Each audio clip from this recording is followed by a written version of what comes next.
Good morning, everybody. Welcome to another edition of Hawk Blogger Mornings. I am Brian Nemhauser. You can find me on Twitter and Instagram at Hawk Blogger. And today things look a little different, hopefully, if you're watching the show instead of listening. I got my pal here, real Jeff Simmons, in person, IRL, for the Seahawks home opener tomorrow afternoon. And brother, it's good to have you, man. How you doing? I'm good, man. I'm looking at pictures of Boye Mafe and DK Metcalf right behind us. We're at like a legendary location. It's pretty awesome, man. I'm happy to be here. Yeah, we got to start by thanking Jimmy's on First for hosting us this morning. Very cool. I've sat in this chair before, but it was Softy, running the show for KJR, and they do a bunch of pregame shows here, and it's kind of a legendary location, and really fun that this kind of came up out of nowhere. And if folks are thinking about staying in town for the Seahawks game tomorrow, there actually are still rooms available, so consider doing that. Also, they still have rooms available for the Apple Cup. So August 7th and 8th, there are rooms available. August 13th and 14th, there are rooms available. And there's a Green Day concert coming up on August 23rd. So you may want to look into that as well. But really, really appreciate Silver Cloud and Jimmy's on First for hosting us. Jeff, I mean, here we are, man. We had a great dinner last night. Daniel's broiler. I'm still kind of recovering from that myself. Had a long conversation about the Seahawks last night, and now we get to start the morning that way. How you feeling about this game, man? I haven't had a chance to preview it with you yet. Oh, I'm very fired up. This is the third game I've been here with you guys. We came last year for Thanksgiving. We were down in 2019 for Earl Thomas's return to Seattle. Where Mike McDonald was on the other side. So I'm pretty fired up. I've been super excited about this whole offseason. It's crazy that there is a game tomorrow. It just felt like the last month or so has flown by, and I'm just so eager to see this team in person now. Like, I've been saying this for a while. For a team that's kind of where they are in their development, and I was saying this at dinner last night too. Teams that are like this, that have like the 7.5 win totals, and they're usually not that interesting. And if you remember, like Pete's first year, like that roster, we were talking about it last night. There wasn't that many interesting players, and like the next 3 years changed. This team, there's just so many players I'm eager to watch, and just the whole operation. I cannot wait to see these guys tomorrow. Yeah, did you hear the Daniel Jeremiah interview on Brock and Salk? I did. So I hear this so many times listening to other folks, and Brock and Salk asked him how many blue chip players do you have. You heard that part, right? I did. And he was clearly trying to kind of placate the local radio. His answer was zero. His answer was zero. And I think that's fair, right? I think that's fair. I think this is your answer, and I want you to tell me if you feel differently. I think if I asked Jeff Simmons, what's the number one indicator of success for this year? I don't think it's wins. I think it's how many all-pro players, how many guys are either all-pros or clearly separating themselves as being blue-chip potential guys. Absolutely. It's been something I've been saying for 2 years now. And this coaching staff, especially McDonald and Ryan Grubb, really, they were maximizers. They maximized what they had in Baltimore. They took guys off the street last year. Kyle Van Noy and Jadeveon Clowney had career years. They maximized a lot of players, Roquan Smith and Kyle Hamilton and Justin Matabuke. Those guys were all maximized. Rome Odunze was a top 10 pick. This is what the year is all about to me. Well, so the other part that was interesting to that answer from Daniel Jeremiah is one of the guys he mentioned is a guy that Robert Mays, who's on my show every Monday now, has also brought up. It's Charles Cross. And I thought that was kind of encouraging to hear Daniel Jeremiah say, that was unprompted and that was not placating. He's like, that guy's got blue chip potential. You and I are still waiting to see it, right? It's funny because, that's not a guy even on my radar for a blue chip player. If he becomes a blue chip kind of left tackle, that completely changes the ceiling of this team for sure. But Cross was a guy the draft community really liked, and Jeremiah at the end of the day is a draft guy. So he might still be thinking of his evaluation of him in pre-draft, but there's been a lot of buzz about Cross Albert Breer had the same thing when he was down here. He was saying he might be like a Pro Bowl, all-pro level player this year. You've been down there every day. I have to see it on the field, and you're not seeing like elite edge rushers tomorrow from Denver's side, but you're seeing some pretty good ones. Baron Browning he touches elite, but I think he might rush from the left side. I'm not sure where they're going to line him up, but I am looking forward to seeing. I think they're going to assume Cross can hold up on his own, and I'd like to see it. I'm also like, well, let's do this. We're going to switch gears here, because who are the guys that you are most curious about tomorrow? Not necessarily the guys you think are going to have the best game, but who are the guys you are most curious to finally see, okay, what do they look like in this offense or defense? What do they look like this year? Have they made a step? Like, who are the guys that you picked your top 5, top 3? Who are the guys that come to mind? there's a lot, but let's come to Rick Woolen. Let's say Rick Woolen. Rick Woolen, for me, is a huge one this year. Like everyone else, I was pretty frustrated by watching him last year. He was playing through injuries, but the lack of physical play. We're looking at a team where, like, they don't have a lot of proven receiver talent.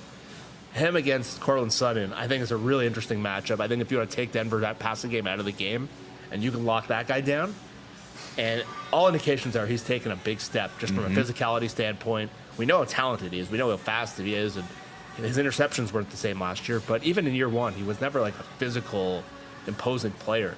If he can add that to his game, his talent level is him. And number 2 is DK. DK's the same thing. Like, DK's kind of leveled off. He's been a really good player, but he's never touched great. And you watch that, like, Philly playoff game his rookie year, and you see, like, that's what you saw what A.J. Brown does almost every week. When he went to Philadelphia, he completely took a different step. Roma Dunze did the same thing in that offense last year. If DK can take that step, having him and Woolen, who have the skill sets to be unleashed. And really, that's what Seattle's been lacking. Who are their stars? This team is good, but we want to see them be great. Adding to that mix, Byron Murphy. I think those are the right 3. Yeah. I think those are the right 3. If I asked it differently, if I was to say, who are the 3 players that if they show out tomorrow have the biggest potential implication in the positive for the Seahawks? Is it the same 3 players? No. Who would it be? It would be Geno. Geno's a huge one. You've talked about Geno more than anyone, but if Geno is the guy we think he can be in this offense, no player makes a bigger deal than him. So that's number 2 is Cross. Offensive line is still a question mark for this team, and a big one. And they need stability. Connor Williams has been that, but he's coming off pretty serious injury. Abe Lucas and Reddy, the guards. You need some stability in that line. There's someone you need to hang your hat on every week. If that's Charles Cross, if he can just become that guy, that just adds a floor to this team that right now the floor on their team is unknown because of this offensive line group. So that really changes the equation more so even than Woolen or anyone else. And honestly, the next guy is probably Witherspoon. I think Witherspoon has the potential to be an all-pro. And I don't know if I think those 3 guys impact the team more so than my personal interest. That's interesting. I don't know if I'd come up with the same 3. I would. Part of the thing that trips me up a little bit is Connor Williams is almost on that list. Yes. If he's just who he was, I don't even need him to be better. But if he's just who he was, and you plant that in the middle of the line, that's just.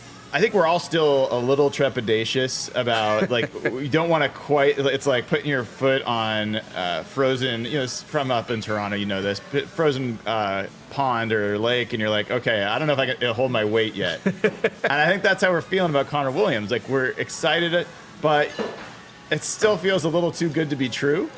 So I think we got to wait and see.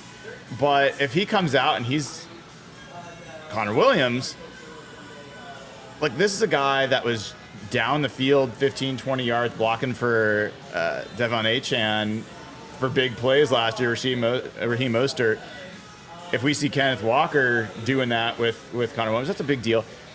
The sleepy one for me, I mean, it shouldn't be a shock that so many of these guys are on the same position group, but Anthony Bradford.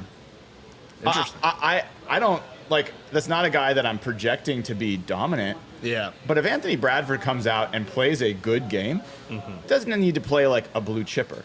But if he comes out and he looks like he's road grading in the run game and he's competent in the pass game, that might be the biggest positive you could come out of tomorrow. I mean, Charles Cross, I think I'd put maybe at number one. But, like, I think we're all assuming that the guard play is not going to be great. And we're assuming Anthony Bradford is the weaker of the guards. If he turns out to be good, that would be momentous, right? Yeah, anyone who evaluates this team, honestly, will say interior offensive line is the clear weakness of the team. The Connor Williams thing, you couldn't have said that better. Like, we're all excited, but we're scared to commit because it's like this guy came off an ACL, he signed for peanuts. Like, it seemed too good to be true. It seems like the guy, like, every year we're going to be like, oh, we got Connor Williams now, and then he just is not nearly the same guy. That, like Ziggy Ansah or something like that. But yeah, like if you can get, because I don't think like Laken Tomlinson is all of a sudden going to come out and be like the Pro Bowl player he was. But Bradford, I'm not. He's a player I'm not quite high on right now. But you see what his skill set is, his power and his ability to create in the run game and his just physical dominance. If they have that, and I think that's why maybe they're still going with him over Christian Haynes, who seems pretty solid at everything, but I don't know if he can be great at anything. Bradford's potential, they drafted him. We were both pretty excited because of his raw combination of speed and power. But raw, it was right. And he was certainly raw in pass protection. But yeah, man, if he could be like an impactful right guard beside Connor Williams, you're right, it does. And it completely opens up what they can do offensively and how they can open up. And that's really what like the Rams have done in the last couple of years. They've become more run-centric in what it's done for their passing game. So, and it's the basis of Shanahan's system as well. So, and we all, I mean, I don't think we're high on Anthony Bradford, but he's maybe 1 year older than Christian Haynes. I don't know. I think he's 25. He might be the same age. He's a young guy. He's super athletic, super strong. If he ends up separating himself, fine. That could mean Christian Haynes becomes a left guard prospect and eventually takes over for Laken Tomlinson next year or maybe this year. Who knows? That's all good. So that's a sneaky one for me. That's a good pick. I think another one that I'd put on that list is Derek Hall. I thought about him. You know, because I'm thinking about guys that we're not counting on and we're not necessarily assuming are going to be special players. But if Derek Hall comes out tomorrow and he's a problem for the Broncos, problem to me would be if he like a couple sacks. Yeah. If he is setting the edge in the run game, if he looks like a complete player, if he looks like a guy that is going to be effective, maybe 3-4 pressures, something like that. That's a really big deal. Yeah. So those are some of the guys that come to mind for me, and I've got a bunch of other questions along these lines. Before we get there, I want to make sure to remind people, head on over to ftnfantasy.com, use promo code HAWKS, get 15% off. You can look at all the stats that I look at because I'm a subscriber. It gets you 15% off and less than $8 a month. Gets you access to Stat Hub, DVOA, betting stuff, Discord channels where you can ask about fantasy football, all sorts of things. Check on our friends at ftnfantasy.com. Promo code HAWKS. Would appreciate y'all doing that. Give a show a like and click subscribe as well. We are just about, I think, 100 people shy of 12,000 subscribers. Would be great to get there by tomorrow. But we're going to get there one way or another, and it's going to be a great day when we do. I want to thank Eric Kinnaman for gifting 10 Hawk Blogger memberships. I really, really appreciate it. And I know the people that get these memberships appreciate it. You just brought in 10 more people to the family to be part of this community. And if you're someone who is getting one of these free memberships, think about paying it forward. Give somebody else a membership. Extend your membership beyond a month. This is how we do it in this community. We are kind, we are passionate, we're friendly, and we are generous. So I really appreciate everyone who's showing the way here, Eric, with those gifted memberships. So You mentioned a lot of guys that make sense to me. What are the guys that, if things don't go well, are maybe we got to reevaluate? Is there anyone that you could say in game one that if it looks bad, you're like, okay, we got to reset our expectations? Cross, I think is the obvious one because I think Cross is the pillar of the whole O-line. Yeah. And if he just looks like the worst points of last year where it's not an injury thing anymore and that's just who he is, I think that changes the ceiling and the floor. So I think that's a good one. Other ones, I think the inside linebackers. I think if Dodson and Baker are kind of disasters. Baker, he didn't really practice much, and I think you got to let him. But if like Dawson's out there and he's just like a Cody Barton level guy, and some people we're actually going to see Cody Barton live tomorrow. But if that's like I'm thinking of like the position spots that we already know are like. I think me and you are both pretty high on Dodson. I think I've liked what I've seen a lot. I think even the people who are against that signing have grown on him. Mm-hmm. But if he comes out here and he's kind of like a chicken with his head cut off and just lost in coverage, in a defense that's supposed to specialize in coverage linebackers, I think that would make me think like, ugh. Like if these guys are taking advantage of it, like what happens when they play like the more creative offenses and the more creative passing games, and that would make me nervous.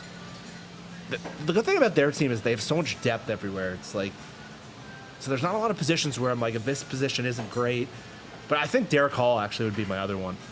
And if he's, I don't think he'll be the guy from last year because that was just a total zero. Mm-hmm. But if he just doesn't look at all like the guy we saw in the preseason, because the player in the preseason was very fun.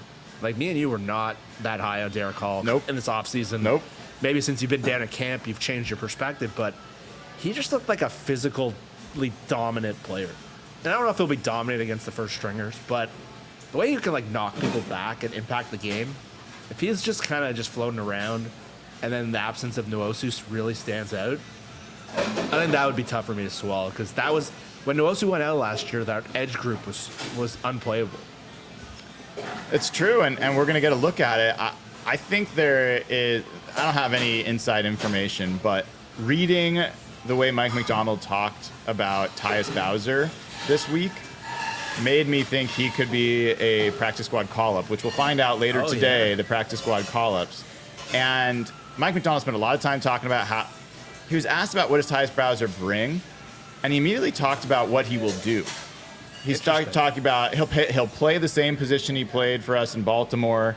You know, he's good in drops. You know, he talked about all that, and then he said he also knows our special teams. I think he can help us on kick coverage. Yeah. He went into a pretty detailed answer in what was a generally a superficial level question. Yeah.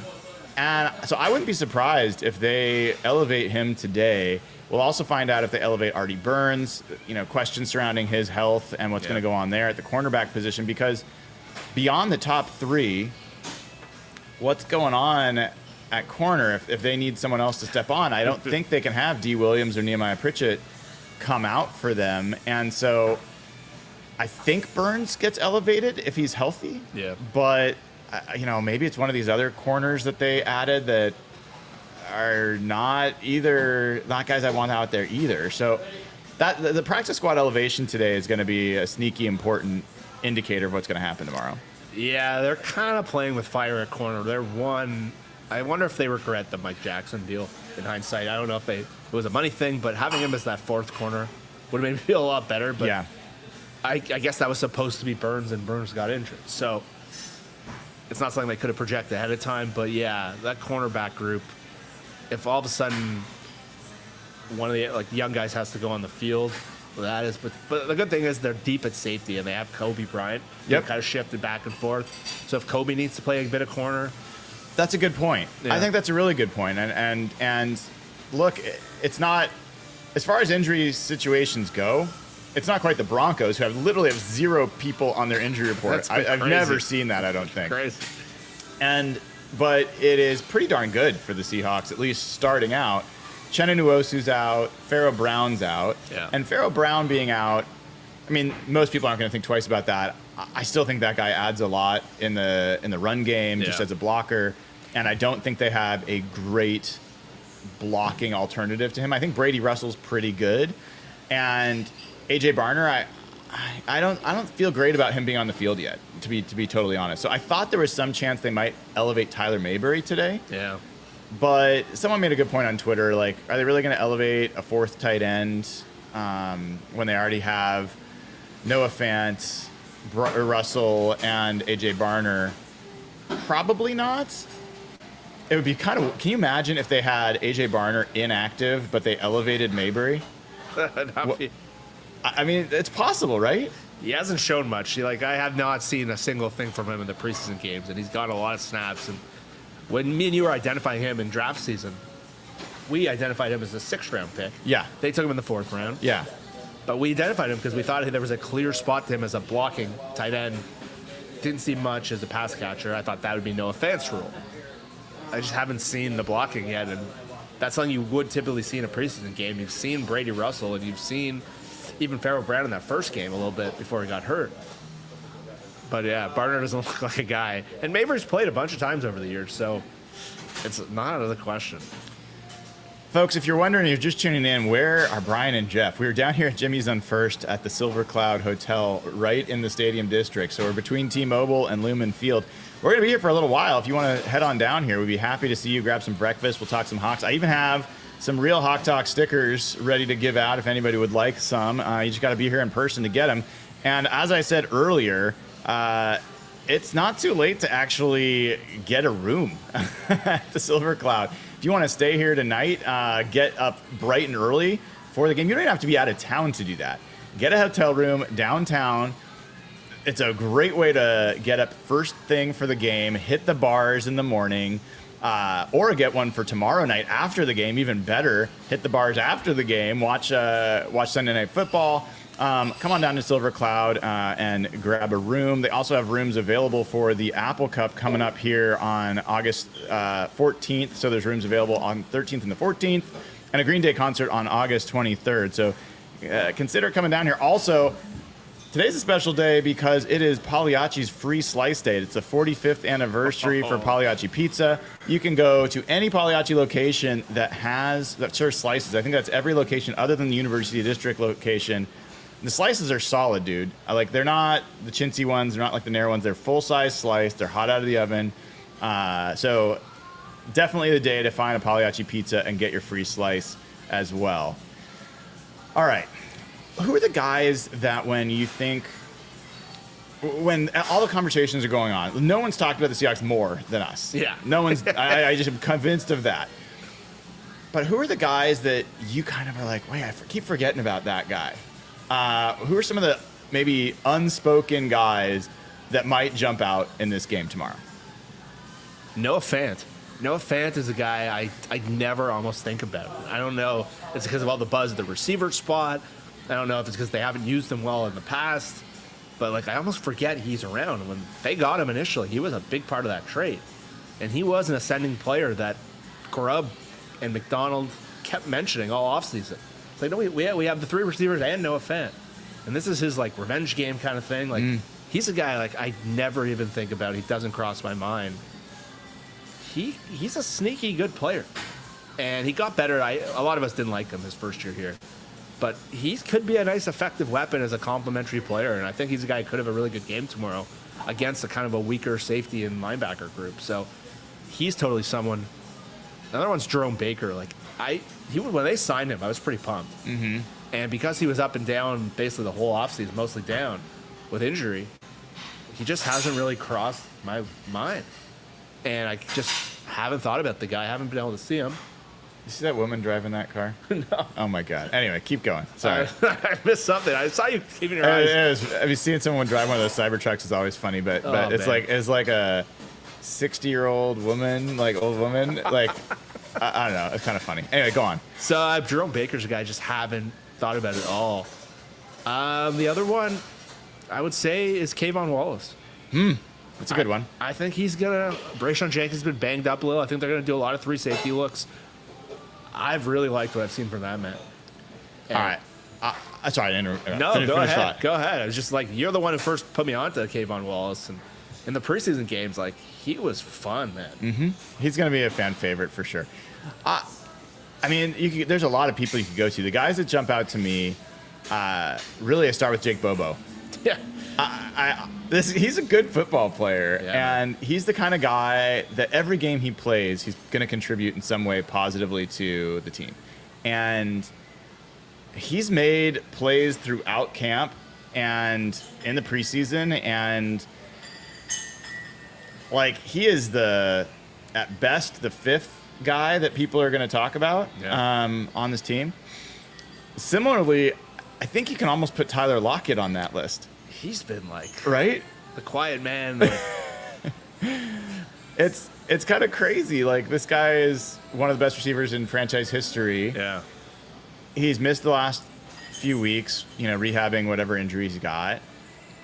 We're all assuming JSN's going to eat into his snaps. I've been talking about how Bobo, I think, will eat into his snaps. And we talk about, oh man, if Charles Cross can just be like a mid-70s graded PFF player, wouldn't that be great? Yeah.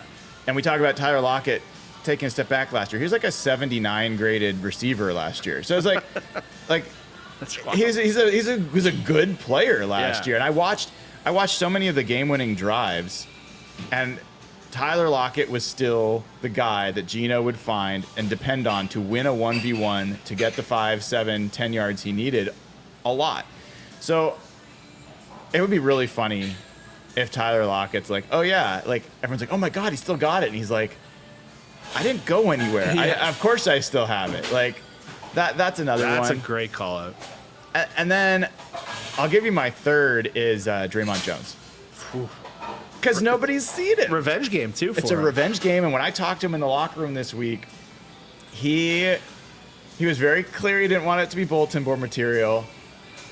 But he's like, he's not like, he said, hey, everybody faces their old team. I'm not the first one to do that.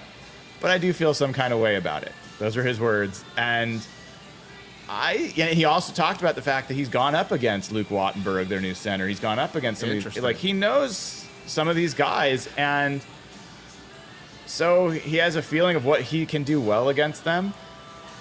And this is the guy more than any other player on the defense that the coaching staff spoke about. So, I mean, people probably think I'm like a Draymond Jones truther. I'm not. I think he's a fine player. I don't think he'll probably ever live up to the deal he signed. But he is, throughout football, considered a very solid football player. Yeah. Like a good player, a player you want on your team. And I just wonder if a good football player plugged into this system with the defensive talent they've got on that line, if all of a sudden he makes a jump. So I think he's another one that's kind of forgotten. I think that's the best answer of the two. We put out like 8 players. I think that's the best answer. He's a guy, the coaching staff and the personnel staff, they've highlighted him from the second they got here, especially the coaches. They had a pretty clear way if they wanted to get out on him. They could have eaten a little bit of money, but they only did that. They restructured him to kind of keep him around longer. And yeah, he's been hurt, so a lot of that buzz has gone away. We haven't seen him. So, but if you look at like skill sets, and I don't know if they're going to run the same things they did in Baltimore, but everyone's done like the Matabuke, Byron Murphy. Draymond Jones would be the Clowney. Yeah, And exactly. Clowney had the best year of his career, and he was kind of similar to like Clowney's career was starting to nosedive, and he got in that system, and they figured out just how to maximize his skill set. And Draymond Jones, we saw what he could do in the second half. He definitely was more of an impactful player once he got into that new role. But I think McDonald is going to have a very clean plan for him, and I think they can use him in a lot of gaps and a lot of different roles against this team. I have not even thought about that enough. This is a big game for him. I have to add at least one more, because I get asked about this guy maybe more than anyone else, because I think there's been about 5 words said about him throughout all camp and preseason. Yeah. You have a guesses? Zach Charbonnet? Yes. Zach Charbonnet. I mean, 2nd round pick last year. Yeah.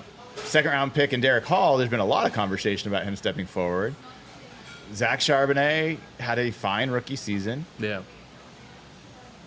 You have a team that it clearly wants to run the ball, but all the conversation has been about Kenneth Walker. There's been more conversation about Kenny McIntosh. There's been more conversation about George Halani 100%. than there's been about Zach Charbonnet. what are the chances that he comes out tomorrow and reminds people, yeah, I'm actually pretty good at this game? When they drafted him, I thought I did not like the pick. Let's get on record. I thought it was ridiculous that they took a second running back in the second round. However, if you listen to our pre-draft shows and all, we really like Charbonnet as a complement to Walker. We thought his style was exactly what Walker isn't. Mm-hmm. Just like a straight-ahead, physical power runner, hits the holes in front of him. And this kind of goes back to our point before. If Bradford is like that road grading runner, I think something like Charbonnet could be really effective. And funny enough, one of the things I liked about the Seahawks roster last year was before Baltimore owned us. I remember we were having this conversation. But I was saying the reason I start to like this roster is there's a lot more players that I can just see Baltimore drafting. And Schneider kind of alluded to that they've had similar eyes on players, which is why he liked the Ravens. And Charbonnet was one I could just see as a Raven. The way he's played, like Van Gus Edwards for all those years. If we just ignore his draft status for a second, some people will not be able to do that, but I always pictured that kind of guy with the Ravens. Same with Witherspoon, same with Smith and Jigba. But Charbonnet, more so than even Walker, struck me as like a Raven-style player. So, Yeah. because of the injury, we haven't really seen him in preseason where running backs do shine. And Helani and McIntosh really shined in preseason. We only really saw him a little bit in the first game. But there's been no buzz on him. And if they're going with a power running game, I think he's still a really good, like, fantasy guys. I don't know if you ask your FTN guys this, but like they were furious. The Seahawks took Charbonnet because they thought he was going to be a starting running back for another team last year. And they lost the guy in their dynasty leagues. I don't want to get too nerdy here, but they're furious. The Seahawks are like, have this guy on the bench that they all think is really good. Yeah. So it's just funny to see the compliment of like Seahawks fans be like, ugh. Well, and obviously Grubb has talked a lot about Kenneth Walker and how enamored he is with Kenneth Walker. But Grubb coached against Charbonnet for multiple years. He knows, well, for at least 1 year. And McDonald would have been with him in Michigan, no? Was Charbonnet with him in Michigan? I mean, he played at UCLA, but he transferred there, right? I think it was the other way. No, he finished at UCLA. Yes, I think he was at Michigan. You think he was at Michigan, and then yeah. I think he would have been with McDonald. Maybe. So I'm curious about that guy. I've got a couple chats here. Going to get to here. K-Jab says 60 is not old. You know, I go back and forth on this. I talk to my parents who are in their late 70s who are convinced that they are also not old. And why do people treat them that way? Never mind, they've had like hips replaced and, you know, all this stuff. But I appreciate the comments. And I'm 49 and I'm old. So for what it's worth, I pretty much just assume that once you're past 30, 35, you're old. I'm 38 and I feel, Yeah. I feel. Yeah. I don't know. I cherish every year I got left at this point. Jess Hankoop with a super chat. Jess says, just thinking about all those years sitting here at this point, wondering what will happen. This year we got HB mornings, feeling very grateful. Man, thank you, Jess. Really appreciate you. Thank you for the super chat. And we have got another gifted set of memberships from Kevin Camacho. I just love that name. I could say Kevin Camacho over and over again. I would have a jersey with Camacho on the back. Like, I'm not generally in favor of jerseys with your name or a name other than a player, but Camacho would be a cool jersey. He's gifted 5 Hawkblogger memberships. Really appreciate it, and thank you for helping to expand the community. Thanks for paying it forward, and really, really appreciate that. Wait, we got another super chat. This is Jesse Dunn. Wish I could be there. We wish you could too, Jesse. So thank you for the super chat. Really appreciate you guys. So what do you think? What have you been hearing about this game? Like, you listen to all sorts of stuff. You listen to folks that are doing betting stuff. You listen to, everything. So what are you hearing about this game when you listen to your content?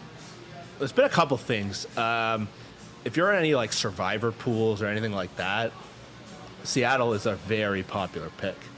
They're one of the biggest spreads of the week, and I think it's a 6-point spread now. And a lot of people are just asking me like, "What do you like?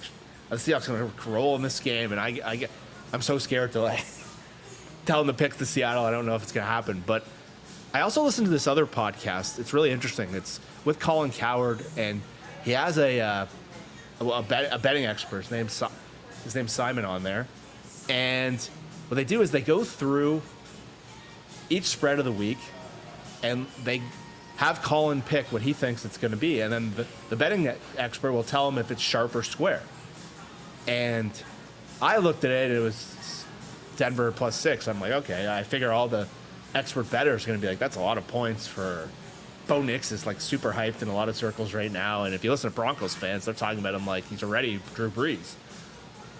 And so Coward comes out and was like, yeah, +6 Denver. I think Sean Payton's better. I like the Seahawks this year, but he said it was too many points.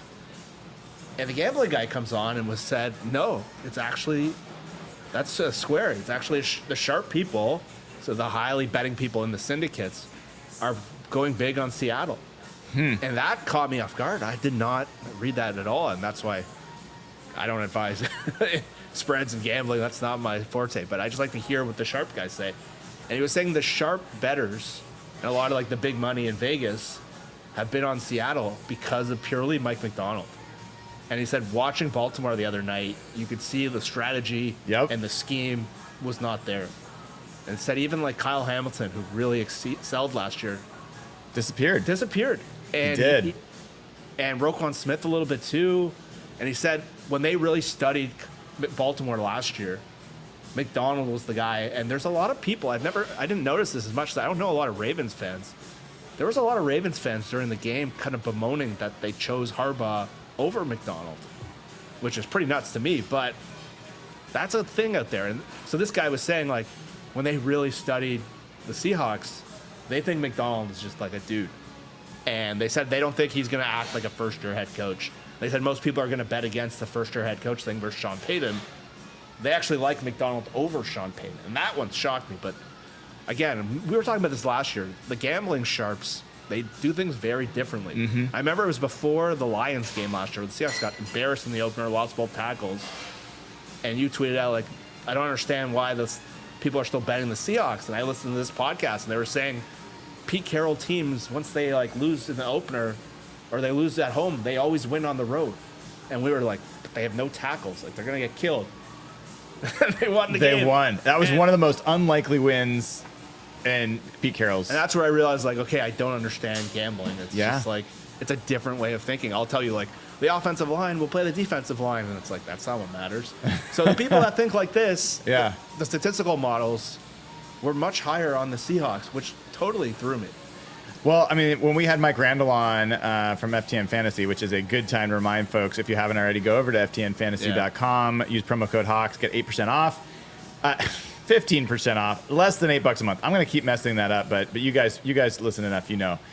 Anyway, so Mike Randall was on, and he was sharing that even though they were favored by 5.5, 6 points, the edge was still to Seattle minus the points. Really? So it is surprising. I mean, not shocking, but it is surprising. And as we're talking about Mike Macdonald, we're talking about that Baltimore defense. So I just pulled up the Ravens defensive PFF grades. Interesting. From that game. I haven't done this yet. Kyle Hamilton, who you mentioned, he had a 49.7 grade. I'm going to look. What do you think? Do you think he had a grade that low in any game last year? I don't know the answer to it. We're going to look this up. What do you think? I would say no. Let's take a look. Let's take a look together and see what we find. This is going to be for last year. Did he have any grade at 49.7? He did have a 27.8 grade against Tennessee in week 6 last year. Nothing else really close to that. Nothing else close to that. So this was essentially, would have been his worst or one of his worst games, and he does it in week 1. And, I mean, you could say, oh, well, he played against Kansas City. Well, he played against Kansas City last year. He had a 77.7 grade. And so, and then you look at Roquan Smith. Roquan Smith had a 29.4 grade in this game this year. Did he have any game at 29.4 last year? No chance. He had a 35.4 against Cincinnati, but no, he did not. So these are two of your all-pro players that had games in their first game after Mike Macdonald leaves that were awful. And these were guys that Roquan Smith and Kyle Hamilton, blue chip. Anybody would tell you that. Yeah. Undeniable, all pros. Now, are they? And if that's inversely true, who's going to get the Mike Macdonald boost? And that's, I think, what we're all banking on. I think that's what we see. Because, I mean, I'm looking down this list, man. Like, Kyle Van Noy, everyone was like, oh, look what he did with Kyle Van Noy last year. He had a 58.5 grade. He had one pressure. I know he got hurt in the game. Look, dude, there's just nobody. Nnamdi Matabuike, who's now Justin, his new name, Nnamdi, 62.7 grade. He had 3 pressures. You know, like, guys didn't show out under this new coordinator. And that's what I've been trying to hammer home, that you can say you're running the Mike Macdonald defense, but you don't have Mike Macdonald calling it, and you don't have Mike Macdonald coaching it. And I think people misunderstand how important those two aspects are to the Mike Macdonald defense. And that's the thing. And there's a lot of different areas, Miami and Tennessee, they're running guys from that Baltimore. There was a big brain drain from them last year, but we've seen that. Like, we even saw it with Pete Carroll.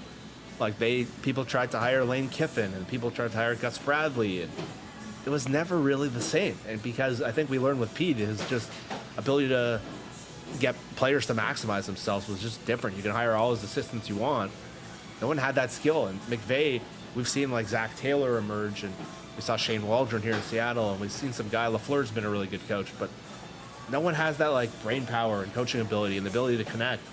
And so McDonald, everyone's that scheme is the hot thing around the NFL. But Zach Orr, who is a first-time coordinator in Baltimore now, who's a guy the Seahawks actually were looking at as their DC initially, without McDonald, it looked vanilla.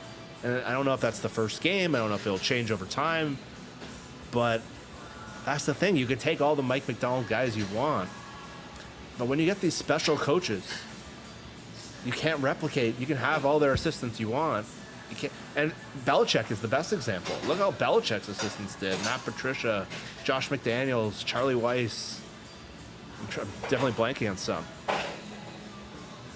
But I think there's a dude here. Yeah, I feel that way, and I think folks in chat do as well. We've got a super chat from Isaac. Says for $12, which I always like the multiples of 12. Good luck here. My daughter was born very prematurely, so I have a deep emotional investment in Derek Hall's success story. That's cool. For the record, his due date was around 8/27/2001. He just turned 23. That is amazing. And congrats on that, Isaac. And thanks for sharing, and thanks for the super chat. Folks, if you're listening to the show on Instagram, Facebook, Twitter, awesome. Do me a favor, do us a favor, click on over to YouTube for just a second and click subscribe. We're like 100 people short of getting to 12,000 subscribers for the start of the season. Would love your help. Will only take a second for you to do it. And you all know 12, as Isaac just showed us, is a lucky number for us. So let's get up to 12,000 subscribers as soon as we possibly can. Yeah, so Mike Macdonald's going to be the major story. I asked him yesterday if he had heard or was aware that the team was generally ranked as one of the 10 worst teams in football by preseason. Wow. I didn't catch that. Preseason rankings. And I asked him that with the follow-up of, do you use stuff like that for bulletin board stuff inside the building? And his reaction indicated like he didn't like hearing that. And he said, I hadn't heard that. And he wasn't happy about it. And I had a feeling he might not be happy about it, but I wanted to ask it anyway because I wanted to know about the bulletin board stuff, and that was the best way for me to frame it in my mind. I wonder, I mean, he clearly doesn't think about preseason rankings. He's not, like, I don't think any coach cares about that stuff. I do think some coaches leverage any edge. He chases edges. Yeah. If that's something that he believed was a way to motivate his team or needed to do it, then he might be looking at those things. He doesn't seem like a guy that is focused on psychological edges. He is looking for schematic, tactical, strategic edges. Mm-hmm. And that's a pretty big difference than Pete Carroll. totally different. And you pointed out John Boyle's kind of feature article on the website. That was good, right? I caught it this morning, and it was really good. And reading about it, like, you really get good insight into who McDonald is as a coach. Like, we've learned about him as a guy, and we've learned about him as, like, his scheme. But this was about, like, his emergence from Georgia and what made him special initially in Baltimore, and how he kind of won over before he went to Michigan. Like, this is kind of how he initially emerged from, like, an intern to a position coach. And it was really interesting just to read how detailed he was and how good he was at, like, studying different formations. And as, like, a quality control guy, he just, like, kind of blew everyone away. And so, like, reading this and learning so much about him, yeah, I didn't get the sense he's going to be like, how are we going to, like, fire up the boys? I think he's just more going to, I don't think that's in his wheelhouse. I think you're right. I think that'd be more of a Pete Carroll thing. I don't think he would appreciate being disrespected. Mm-hmm. I think he really cares, but I don't think, like, the talking heads, like a Robert Saleh, someone like that, I feel like that would bother him. Generally, I think that bodes well. Yeah. Because I think people that, and this is also Pete Carroll was like this. He was not a big bring in external stuff kind of guy. Pete's motivational philosophy was to try to be as consistent as possible and treat every single game as if it was a championship game, all that kind of stuff. I think people that get too high or low, people that look for that disrespect, I don't think it works as coaches. I think I've seen players like Sherm fed off that stuff. Yeah. He looked for, even when he was an all-pro and everybody, like, he would look for anything as additional fuel to the fire. I don't think Bobby was like that. Yeah. And he was able to be, an all-pro for a long time. So I think it just depends on how you're wired. But what I see for Mike Macdonald and what you see from his story is he doesn't carry this chip on his shoulder that he's been overlooked or disrespected or anything like that. He generally is humble. He's generally believing that hard work and just grit is what ends up mattering. And I'm like, amen, man. Like, I'll take it. Yeah. And that's why I'm going to have to work hard. If things don't go well tomorrow, I will try not to overreact. I probably will. It's just, you know me. Yeah. But I have more confidence in this coaching staff than I've had in any coaching staff since Mike Holmgren. And people say, what about Pete Carroll? Well, when Pete Carroll joined, I didn't have confidence in Pete Carroll. Yeah. Once he, like, a year into it, I was like, okay, I was very confident in Pete Carroll. But even then, well, I was pretty confident in that coaching staff at that point. Like Dan Quinn, Gus Bradley. But Dan Quinn left for Florida and then came back. Anyway, so, like, there's a lot of stuff. But Mike Holmgren, when he came in 99, I was like, this guy's going to do it. He'll eventually do it. And he did. I mean, didn't win it, but he got us to the first Super Bowl. I think he made this franchise. He pulled this franchise out of mediocrity. I'll always give Mike Holmgren credit for that. Yeah. And I think there's that great line. What's that movie from? He's like, I am inevitable. What is that from? One of the Avengers movies. Was it one of the Avengers movies? Like Infinity War. It was Thanos. Yeah. I feel like McDonald is inevitable. I really do. I think that's why I'm just so bullish.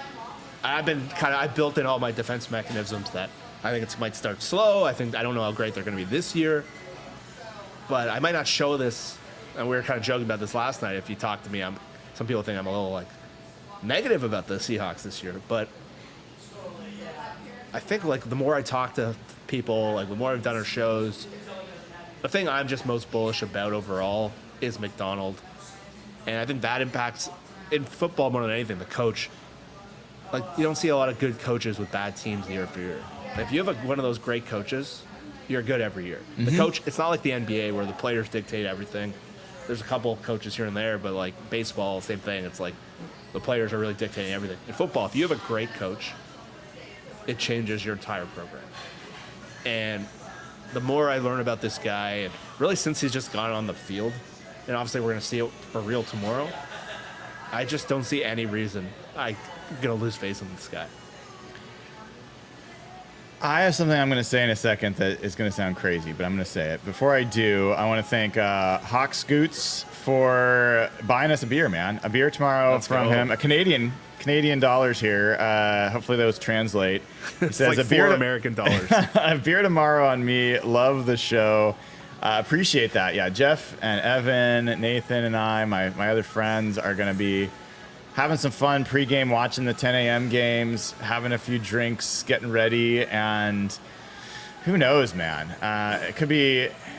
We're gonna try to do a pregame show on the street tomorrow, and I'm not gonna be able to bring the gimbal from Detail because they don't let selfie sticks in the stadium. So I'm gonna have to like hold the phone for like 30 minutes or something. My arm's we have to share the load there. Yeah, that'll be interesting. But we're gonna do a little pregame show on the street. We'll see how the microphone works for that. It'll be very raw. Let's put it that way. It can't be worse than some of the technology I've used. So That's true. We've made it this far, so It's true. We'll see how that goes. And so that'll be fun in the morning. And then I'm going to have the chat party for the game running. I won't be there. So we're going to try this. It's going to be like a no-host chat party, but it's members only. So if you are not a member on YouTube, you won't be able to be part of chat. You can watch the screen. That will just be a image for the whole show. But yeah, tune in for the chat party. If you enjoy hanging out with friends here, that'll be fun. A fun way to watch. You don't have to worry about trolls or worry about spam because it'll be members only, and it's a benefit of being a member. So tune in for that. We'll probably do a post-game show as well. So we'll figure all that out, but it's going to be a lot coming your way. So the thing I was going to say, Jeff, I'm so hesitant to say this because it's ridiculous. It is ridiculous, but it's something that's bounced around my head, and why not? Like, what's the harm? I found myself, after watching these two games the last 2 days, Chiefs, Ravens, Eagles, Packers, 4 of what are meant to be the best teams in football. yeah. And some of what are supposed to be the best defenses in football. Not necessarily the Packers, but Packers are supposed to be decent. They're supposed to be a pretty good defense. Yeah, it's supposed to be pretty good. Yeah. Is there a chance the Seahawks have the best defense in the NFL this year? I think there is. The best in the NFL? The best in the NFL. I'd be pretty surprised, but I think the top 10, top 5 is not out of the question. Like, the Jets are a pretty ready-made defense with the same scheme, all pros at every level, but if they're the best defense in the NFL, the season's going to be awesome. I mean, I've talked about this multiple times. When I did my research on youngest head coaches who had never been coaches before and how they did, and the Sean McVay experience of him taking a 32nd ranked offense and turning it into the first ranked offense in his first season, and then winning 12 games, winning the division, longest odds to win the NFC West in the last 15 years. I think it's plus 1,500. So twice as, half as likely as the Seahawks to win the division by odds. And I've been very like, hey, if he gets them to make a 15, 16 point jump in the rankings to be like top 15, that's a big deal. That would be incredible. Right? Yeah. And then like, well, if I look at McDonald and I look at what he did in Michigan in his first season, he took a 106 ranked defense to like 23 or something. I can't remember exactly. I got it in my article. Baltimore, he took like a 23rd ranked defense, took it to top 10. And I look at this, the way I see this team talent at every level. Yeah. And I look around the NFL and I'm like, I don't think that's out of the realm of possibility. So what has to happen for that to happen? It's pretty straightforward. Yeah. Woolen has to be an all-pro. Yeah. He has to be a shutdown corner that travels, and that starts tomorrow. Like, if he can wipe Courtland Sutton off the field, Huge. Courtland Sutton's a number 2 receiver, but he's the thing that's interesting there is he's not like a deep threat kind of guy. He is a route runner and has very good hands. So if it's the type of receiver that Woolen would be challenged by, it's kind of like a Darryl Jackson a little bit, right? Bigger, but yeah. Yeah. So So I think Woolen is a huge part of this needing to happen. Witherspoon needs to be the like nuclear reactor in the middle That's there awesome. Yeah, I like that I think he can be, like from an energy perspective, from a playmaking perspective. He just needs to like fuel the tank for that team. Yeah. I think Tyrell Dodson needs to be close to what he has been when he started. Like he needs to be a guy that's graded in the 80s as a linebacker. Yeah. Which, by the way, is what he was in preseason. Yeah. I think Byron Murphy needs to be a guy that challenges for Defensive Rookie of the Year. Yeah. And I think you need Derek Hall to step forward. If those things happen, I mean, I don't think that any of those things individually are like wildly crazy. No. And the amazing thing is we never talk about Leonard Williams. No. Leonard Williams is a $20 million a year player that's been like a very good borderline Pro Bowl level player for years. And now he's in like the best scheme of his career. And then I have all these guys and we just like overlook him. It's like if he hits and then all these guys hit, the talent is there. For me, it's just like, can all that stuff hit in year one? My brain will say no, but it's definitely not out of the realm of possibility. Like I've been saying this for years. They have way more talent than teams do in these situations.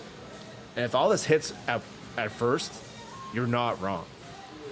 Well, and the other thing I'd say would have to happen is they get off to a good start where they build confidence and swag.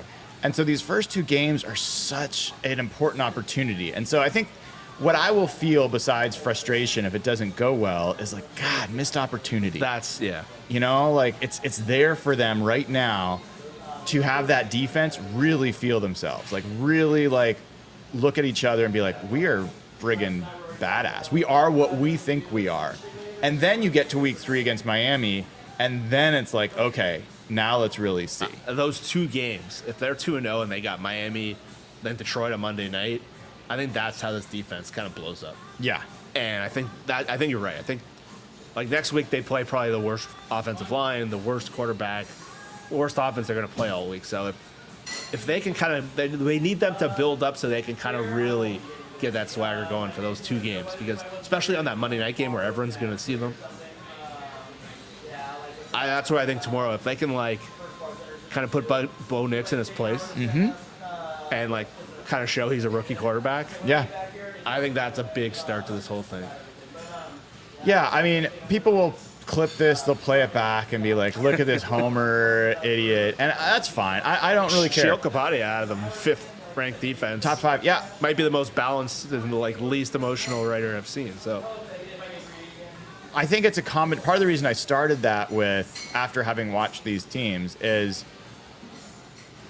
watching what the Baltimore defense looked like without McDonald, which we already talked about, and then implying what that could mean for Seattle's players. And just seeing kind of,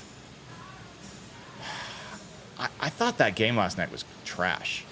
I thought both those teams did not acquit themselves well. The score was close, but I mean, they both gave up 400 plus yards. There was, just sloppiness. And I know people are talking about the field. I don't think that was it, man. I mean, sure, it wasn't great, but it wasn't good football.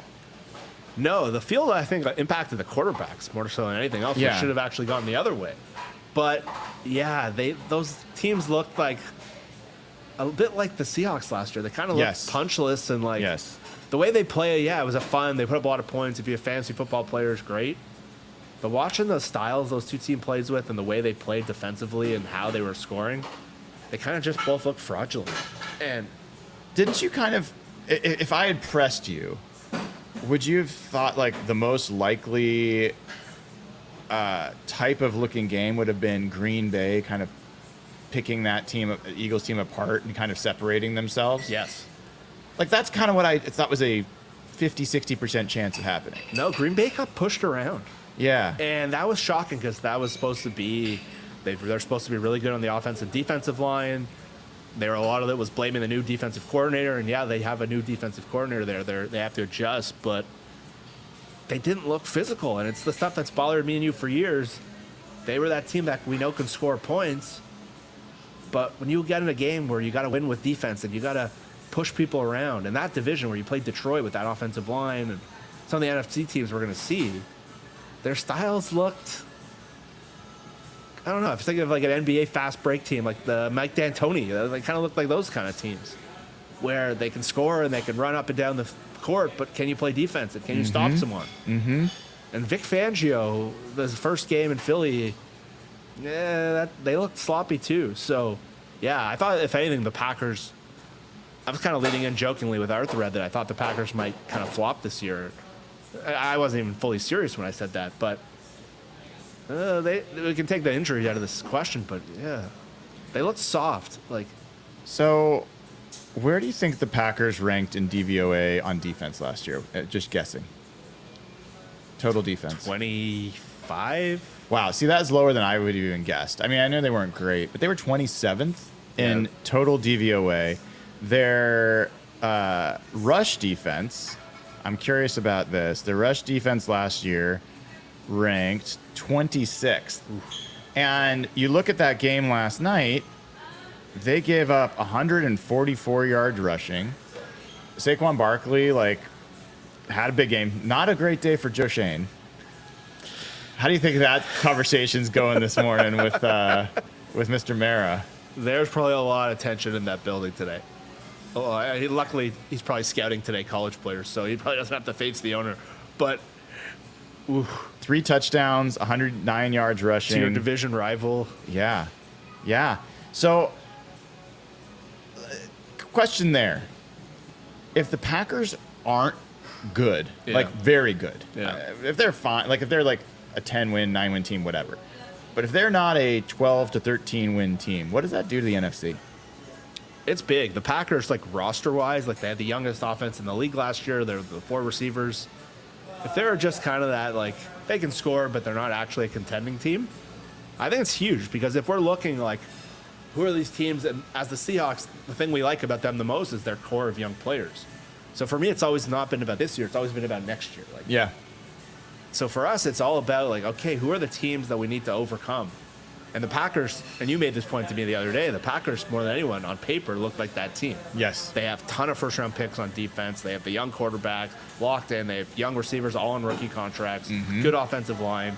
It was even if we're good, this is going to be a team. And if they're not, it's big, because the Niners, I think it's pretty clear what they are. They're in their window to win now. The Rams are sort of in that, considering how young they got last year. But they're so Stafford dependent. We will find out about the Jordan Love injury. There's conflicting reports, on those Twitter docs who, they're generally within the realm of reason. It sounds like some folks are saying high ankle sprain, not likely a knee injury. Other people are saying, hey, I saw the knee pop, ACL. We'll find out. Yeah. Last time, before we came here this morning, the Packers plane hadn't even landed. It's like a 10 or 11 hour flight back from Brazil to Green Bay. So you can just imagine how long that flight feels when you've got your franchise quarterback waiting to be seen and scanned by doctors. You're like, holy crap. You've got coaches, players, everybody who's holding their breath, because if Jordan Love is out, they're cut. That's it. Done. And Malik Willis came in. He couldn't even get a Hail Mary off. He threw it out route to the sideline. I don't know if you caught this at the end of the game. I did not. So they brought him in for the first play, and they ran a 2-yard out to the sideline. I don't know why they ran that play with 6 seconds left, but he wasn't even close on the most. And then he got badly sacked on the Hail Mary attempt. Yeah. And I watched. Me and Brady were actually joking in the preseason, because I tweeted out, Malik Willis, you're a Toronto Argonaut, which is the CFL team. And for all the people that were crushing the Seahawks for not taking Malik Willis a couple years ago, I didn't see anything. So if they have to play him, their season's over. If Love's out, which I hope he's not, and I don't know if he's going to be, but if he's out, I think the ramifications of that are, I think the Lions are almost a shoo-in for the number 1 seed. Yeah. Like the Packers going up against the Lions is the main reason why you had some question about whether the number 1 seed could come out of that division. Plus the Bears are scrappy, and we don't know what the Vikings, can come up and bite somebody potentially. But if the Packers drop down, then I think the Lions roll in that division. And let's say Jordan Love's fine. Yeah. Let's hope that Jordan Love's fine. If the Packers' defense is the defense we saw last night, which is pretty similar to the defense we saw last year, which I just told you, FTN has as on DVOA was a 27th ranked DVOA defense and, lowly ranked run defense, and it looked the same again. I don't know that the Packers are contenders. I don't know that they can be contenders with that level of defense. No, and that's biggest thing about them is they're supposed to round out the whole football team. They were supposed to combine what's clearly an ascending offense with they have invested so many draft picks in the first round in that position. I think it was like Rodgers' last 6 first round picks, and then they paid Xavier McKinney and they got Bullard in the second round. It's like, okay, they're capital in that defense. They should be elite. Yes. In terms of talent, and I don't know if their PFF grades are up yet, but they're not. So I'd be curious to see how some of those guys graded last night. But I didn't see a lot of impact players. And I saw Xavier McKinney make a nice interception, but I didn't see much from a lot of those core guys and some of the guys they've drafted, and just they should be better. And everyone blamed the coordinator last year. It was Joe Barry. Yep. Everyone's hate Joe Barry in Green Bay. Joe Barry in Green Bay. And yeah. You listen to Annie Ager's videos, and she just rips the guy. And that's how I came across that. I didn't realize how much he was hated. They hated him. It didn't look that different. No. And there's a lot of people who are like, why is this guy that they hired to be their DC supposed to be any better? He doesn't have a great track record. So I don't know. I thought, you can't overreact too much to one week. And it is a Brazil game, and everything's, you'll see. But it wasn't a great start, I think, for them. While we're talking about DVOA, a good reminder, head over to ftnfantasy.com, sign up now, use promo code HAWKS, and you get 15%, right? That's right, 15% off your subscription. If you want to make sure you get Fantasy Plus or greater, because that's what gets you DVOA, Stats Hub, access to the Discord channel, all the great stuff. So make sure you head over to ftnfantasy.com, use promo code HAWKS. I'm a subscriber. Honestly, folks, is the best deal for stats on the web. If you go to SIS Solutions, $5,000-6,000 a year. This is less than $8 a month. It's cheaper than PFF as well, which I'm also a subscriber of. But I think FTN Fantasy is the best deal out there. There was a super chat from Jesse Dunn. Jeff says, really hate that our cornerback depth went from a strength to a weakness in 5 minutes. That could be a major storyline this season. Yeah, how do you feel about that? I think a lot depends on Artie Burns. Mm-hmm. I think if Artie Burns can be the 4th corner, I think they'll be fine. I think they'll be totally fine. But a lot depends on Pritchett. But I think Artie Burns is the guy that can make their group being one injury away from disaster to being totally adequate. And I think Burns is a totally good 4th corner. But that injury has been weird. I thought he was out for the season. Yep. The Mike Jackson trade, in hindsight, might have been a mistake. Huh. Okay. Even, it's easy to say that now because Burns is out, but I didn't love Jackson as a top 3 corner. I thought we saw what he kind of was over time. But I think it's a 4th, 5th corner. But I'm guessing they'd rather have someone they could develop and has more club control. But in terms of just feeling just confident, one injury, you got to throw Mike Jackson in for a week. Wouldn't have thought much about it. But overall, if you're running a team, you want Pritchett in that spot. Yeah. Here's the thing with Jackson, where I'll just say everything you said is true from a outside in point of view. If you're just looking at the roster and you're saying you're better off having Mike Jackson to plug in as a backup than not, yes. Yeah. My eyes watching him during camp, I don't think he wanted to be here. I really don't think the numbers were just. He wasn't going to be a starter. He's on a 1-year deal. He had to take a restructured deal down to $1 million. He wasn't going to get a chance to prove himself to get his next contract. I can understand why, but I don't know. this is my first time seeing him this consistently, so it could have just been his demeanor, because he's kind of like a gruff dude. Yeah. But that was my impression before the trade happened. And so if you knew that actually this guy was going to be a little bit of a, I don't want to say cancer because that's too strong, but like if he was going to be a little bit toxic or corrosive in that young DB room, and you got, like you said, you got Kobe Bryant. If Artie Burns works out, at that time you thought Artie Burns was going to work out from a health perspective. I kind of like that they've removed some of the guys from the roster that had the potential to be negatively impacting others. The Darrell Taylors, maybe the Mike Jackson. I'm not saying Mike Jackson's a bad teammate, so don't get it twisted. This is like the one chance these guys have, and if they see that they're not going to get it, it's pretty hard to just be super motivated. No, and this is why I like talking to you every week, because I could not have come up with that perspective, and I couldn't have had that knowledge. So you're totally right. He's starting in Carolina, I believe, tomorrow. Yeah, he is. So good for him, man. I loved watching him play. Yeah, you were the one who discovered him, kind of. Like, I think it was the last two games. Last 2 games at 21, where you're like, this guy's pretty good. And we're like, we were also disillusioned by that point, or like into Rashad Penny. I don't even think we could even focus on defense. And 2022, you got more of him than you could have ever imagined. Yeah. When they took Witherspoon, everyone's like, why do they need another corner? They got Mike Jackson. Yeah. But yeah, that's really good insight. It's something that I can't argue with, because, listen, the guy's starting now, so he's probably a lot happier. And I think one of the reasons they got Taylor out, because I don't think they wanted to deal with him if he was just a limited situational pass rusher. Yeah. So those are the things those are the things that I think a lot of fans aren't aware of that goes on when you're talking about assembling a roster and you're trying to figure out it's like when you pick the crew for a submarine. Yeah. It's not just who's great at their jobs. I thought of a sandwich.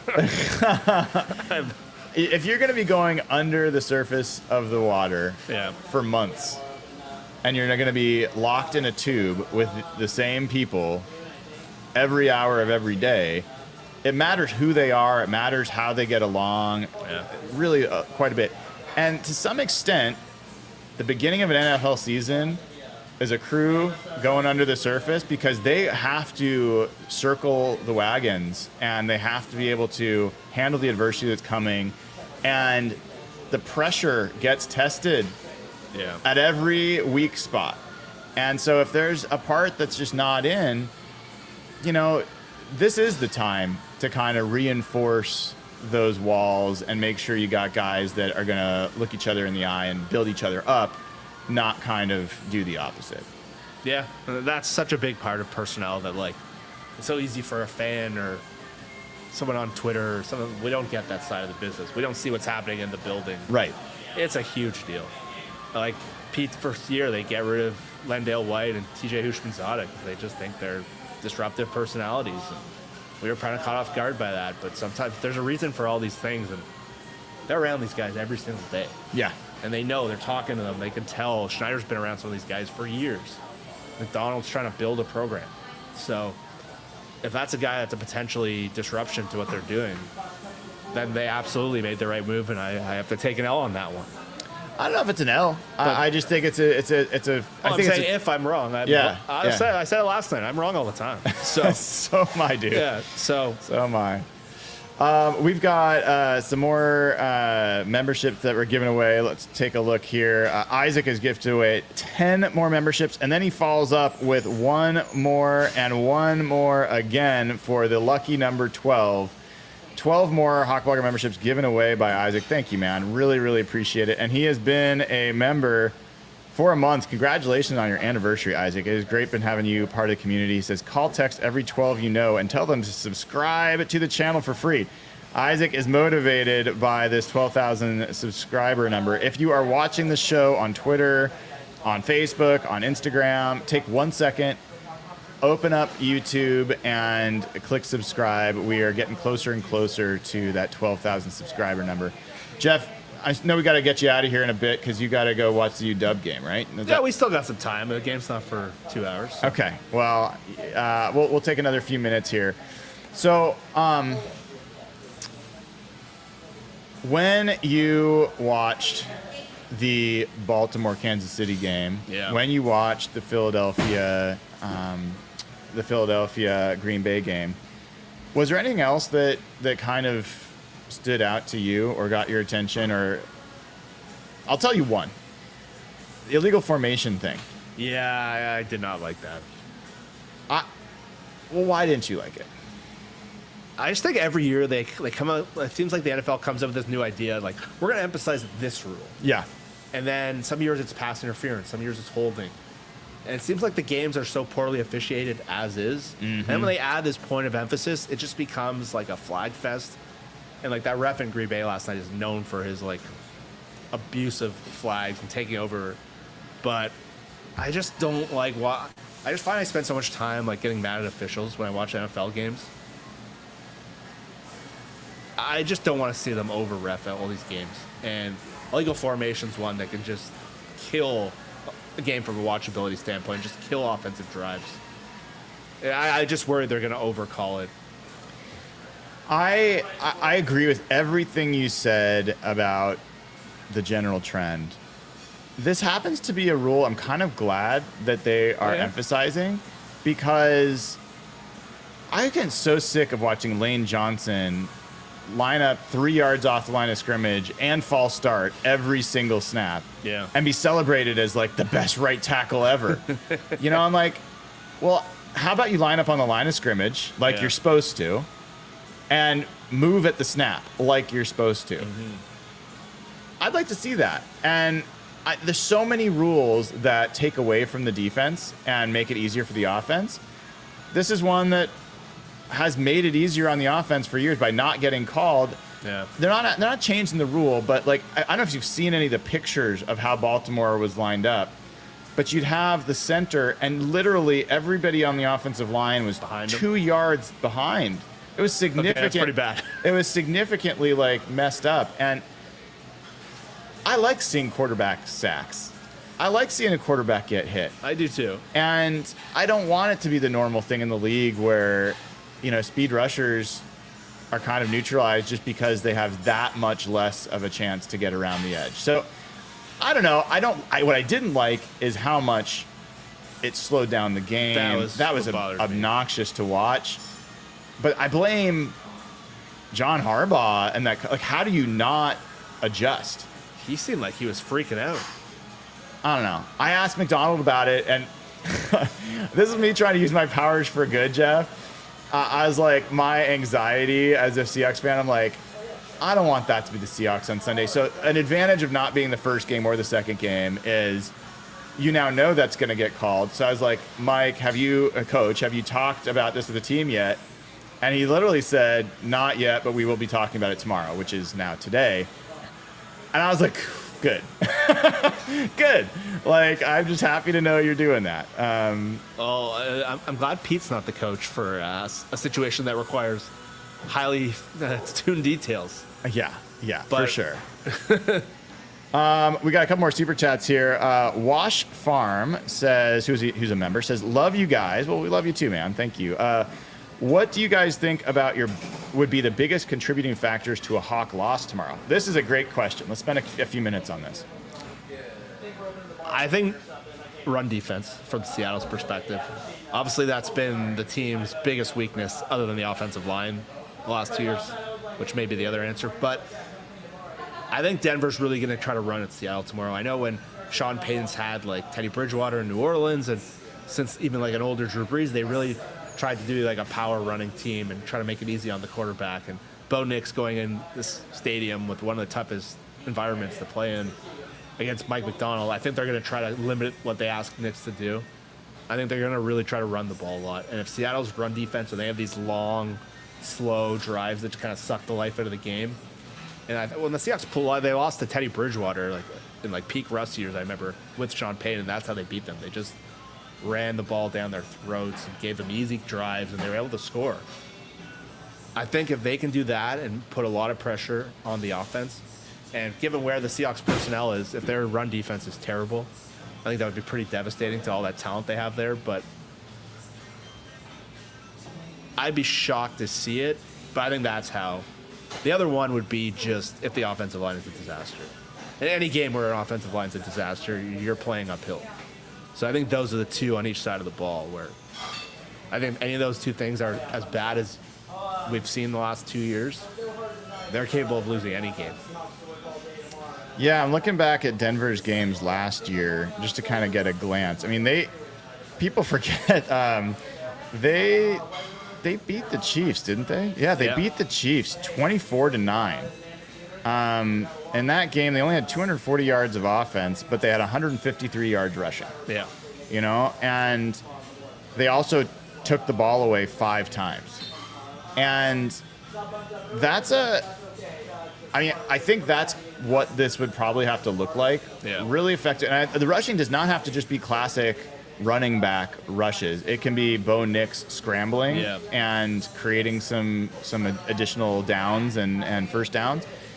And, I mean, to me, that's maybe my biggest concern. Quarterbacks who extend plays and, you know, convert 3rd and longs with, you know, coverage being good, and then all of a sudden you see the quarterback run for 14 yards for a first down. Like, that's killer. Yeah, it's a scheme breaker. It's killer. So I think that's part of it. And then I think Cortland Sutton getting the better of Woolen would be part of it. Yeah.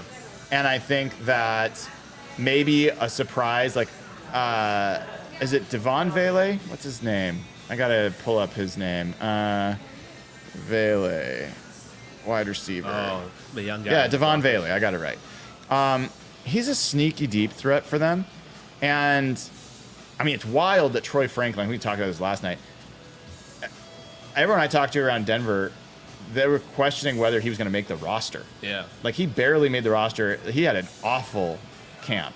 So he's not, I don't think he's going to be a factor, but someone just sneaking behind them deep. Big plays. Beating Trey Brown, something like that. And then the Seahawks being obstinate about the run game and not being able to do it. And so the drive's just stalling. Yeah. Like, those are the things that I think it's very plausible that the offense gets off to a slow start. Yeah. It just almost always happens. We only have seen Grubb in college. I did yesterday. I looked at his first games over his coaching career. Yeah. And the interesting thing, Jeff, is, like, I'm going to pull it up here, but he started off his first 2 seasons, and they were kind of slow starts. So he, first game in Fresno State, 2019, 23 points, 462 yards. That was at USC, so that's not actually bad yardage-wise, but not great overall. Then next year is 19 points, 409 yards against Hawaii. So, again, not a great start. And then 2021 is last year in Fresno State, 45 points, 382 yards. Then his first season at UW, 45 points, 393 yards. Wow. And then his final season at UW, 56 points, 490 yards. So Steady progression. he got better, but I think it's just realistic to expect that maybe that offense will be a little bit slower to start, and that's just going to put pressure on the defense. Yeah, that's something I've always been kind of setting myself up for this whole time. Just there's so much newness, and we haven't seen a ton of the first team. We saw them one drive basically in the preseason. You've been down there at the VMAX seeing them practice, but I can see a thing that just the rhythm's off, or the running game's not working, and they're in 3rd and long. And Vance Joseph is a tough defensive coordinator to play against. He had a rough start last year where everyone thought he was going to get fired. Mm-hmm. But he broke a lot of the Russell Wilson stuff with Arizona, and he's a really creative defensive schemes. And so, yeah, I could see where it's a bit of a struggle and sloppy. We've talked about it. Even some of their best seasons, their first games, I can't remember a lot of games where they've just come out cooking on offense. Uh-huh. And so that's a natural thing that happens, especially now where you're not playing as much in the preseason and you're only going against your own defense. So, yeah, that's not out of the realm of possibility. I think we're also excited about their offensive personnel. We all want to see them hit the ground running like they did in that first drive. But Yeah. much different going against Cleveland's backups versus pretty good, solid defense. All right, Levi Herpel with a super chat. 12K for Hawk Blogger is a great number. I agree, Levi. We are still about 100 people away from 12,000 subscribers on YouTube. We're great to get there. Getting ready for my wedding today with Hawk Blogger on in the background. Let's go Hawks. Hey, man, congratulations. Hopefully you have a wonderful wedding, and we all wish you the best. That is awesome. And get a lot of congrats in the chat for Levi. That's so cool. All right, man. So let's start wrapping here. What? I haven't gotten your prediction for this game. What's going to happen in this game? I think the Seahawks are going to win. I think it's going to. Sounds like that was a little hard for you. I know. I'm so scared of just like saying it. I just want to like set my expectations up for like if they lose, I don't want to. I'll tell you the truth. The reason I've been so like hesitant for this game is I want to try to enjoy it, and if I'm so stressed about them losing it, I'm not going to enjoy it. Yeah, I'm going to be so worried. I just want to like sit back. But objectively, if I wasn't a Seahawks fan, and if I wasn't going to this game, I would probably pick the Seahawks 27-16.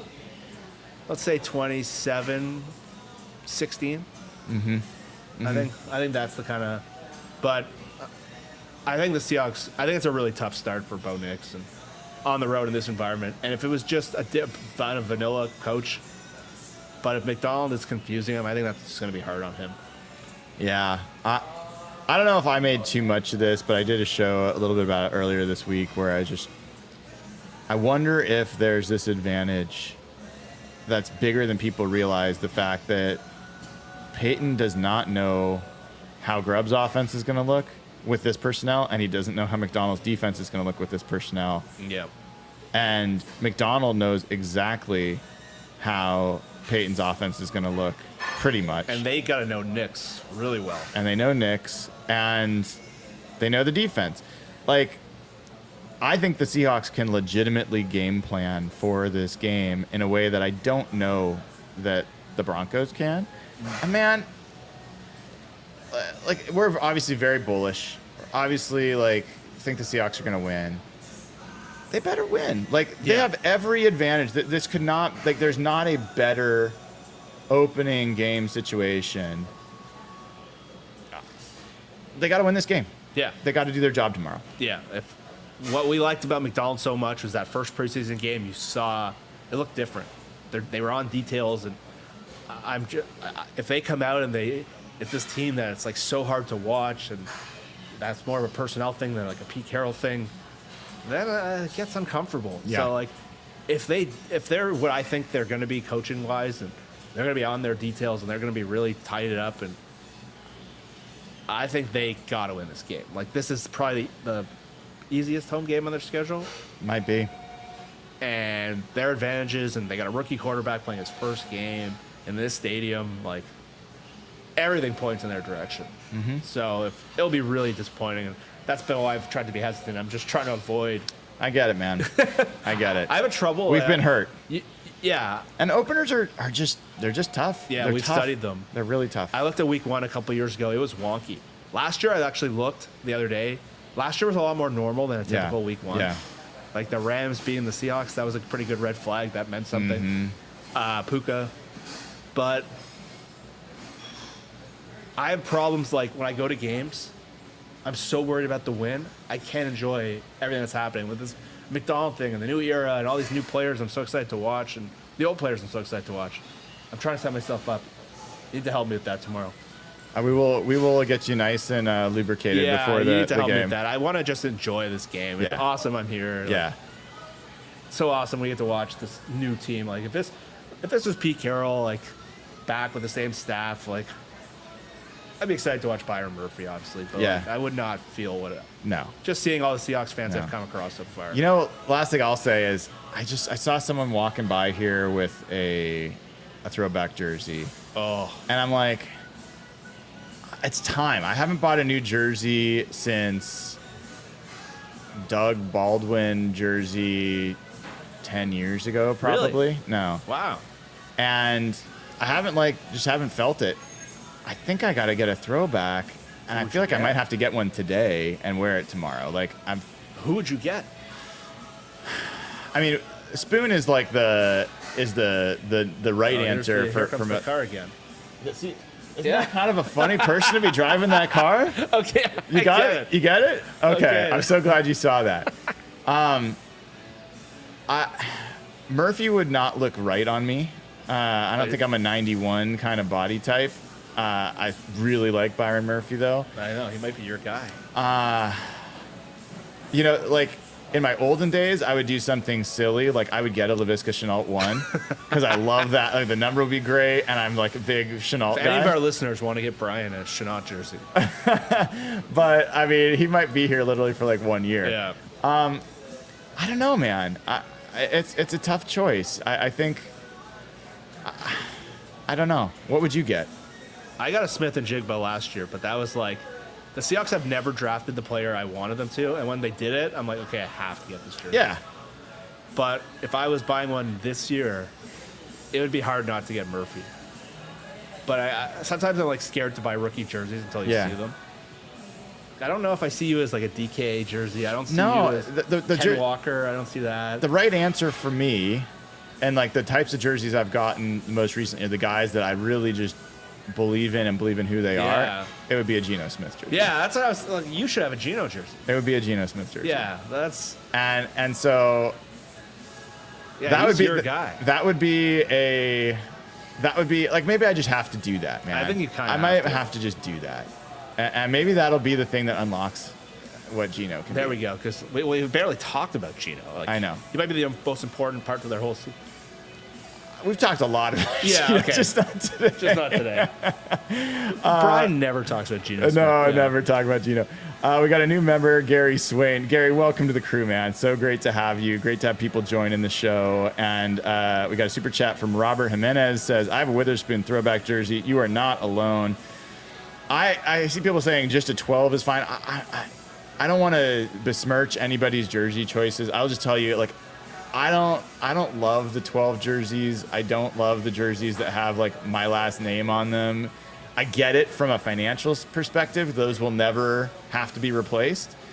But from a like representing the team perspective, I feel like you got to go in on a player. Like, it's kind of like put up or shut up, and you got to kind of like pick your guy. And I mean, honestly, if there was a McDonald's jersey or a Grub jersey, I might go that way. But I think I might have to go look for a Geno Smith It says jersey. a lot about you, not you, just anyone, based on what jersey you wear. Yes. I will judge you based on the jersey you wear. Yes. Like, when I used to love getting like the under the radar player jersey, or like I would never. Risky though. Yeah, it is. That's why I have an Amon Green and a Corin Robinson jersey. Yeah, like I got a Lofa Tatupu jersey pretty early. That worked out. I got an Earl Thomas jersey when they switched over in 2012, but that wasn't risky at all. Earl was my favorite. But like I never had a Russ jersey. No. Yeah. No. I see the look in your eyes. Yeah. I know what you mean. But it wasn't like I don't have disdain for him like in his peak years. He was never me. Yeah. Like, I never like felt the same. I acknowledged how good he was, but he was not like my kind of player. Like, in hindsight, I wish I got a Cam Chancellor jersey. Like, the good news is I think there's a decent chance I'll be able to find a Geno Smith throwback jersey. Yeah, it's not. I don't think those will be the most popular. Evan's gonna be shocked you're not getting a Howell, but yeah, it's true too. All right, dude, let's wrap there. This has been such a fun morning. I'm so glad we did this. I want to thank Jimmy's on First again. If you couldn't make it down today, make sure you come on down to Jimmy's on First. It is a great place to pregame, postgame, any game. They still have rooms available if you want to stay tonight or tomorrow, before or after the game. They have rooms available for the Apple Cup coming up at Silver Cloud, and they have rooms available for a Green Day concert coming up on the 23rd. So make sure you head on down to Jimmy's on First and to the Silver Cloud. They're part of the same building. They're part of the same thing. So come on down here. Thank you to everybody who supported And thanks to Pagliacci Pizza. Make sure you head on over to Pagliacci today. Anyone close by you for a free slice. It is their 45th anniversary celebration, free slice day. And they're going to be bringing you Robert Mays on Monday. So going to be great to have him on again after the game. That'll be a 10 a.m. start for Monday morning for Hawk Blogger Mornings as I write my Hawk Blogger, my morning after column, which is also brought to you by Pagliacci Pizza. Monday is going to be Pagliacci Monday throughout the year. And one last time, I'll just say head over to ftnfantasy.com, use promo code HAWKS, get 15% off your subscription under $8 a month. And it is a great way to get all of your fantasy football information, all of your betting information, and just all the stats that you can ever want to know about your team and about the NFL. A couple more things before we go, because we got a couple more folks gifting, and I love seeing it. Tony Bag of Donuts. I mean, how can you have a better name than that, Jeff? Tony Bag of Donuts gifted 5 Hawk Blogger memberships. Thank you, Tony. Love it. Giving Kevin Camacho a run for his money on a great name. Eric Kinnaman, who has been very generous in the past, generous again, gives 5 more Hawk Blogger memberships. Love it, love it, love it. Thank you all for being so generous and supporting the show. If you haven't given the show a like, please do. Click subscribe. I'll give you the latest numbers. We are at 11,891 subscribers, so we need 100, roughly 100 more to get to 12,000. We're going to get there. It's just a question of when. So let's see how quickly we can do it. Appreciate all your support. Appreciate everyone who watched the show. We will see you all first thing tomorrow. We will be doing a live show on the street for pregame. That's going to be fun. Who knows what that's going to look like. Tune in to find out. 2 Broncos fans just walked by. I know. I hate Broncos fans. I really do. Like, they're up there in the top 3 to 4 for me. Like Cowboys, Niners, Broncos. That just killed my vibe. Yeah, I don't like it. All right, everybody, thank you for tuning in, and thanks again to Jimmy's on First for hosting us. Take care, everybody. I'm Brian Nemhauser, and this is Jeff Simmons. You can find me at Hawk Blogger on Instagram and Twitter, and Jeff at Real Jeff Simmons. Take care, y'all.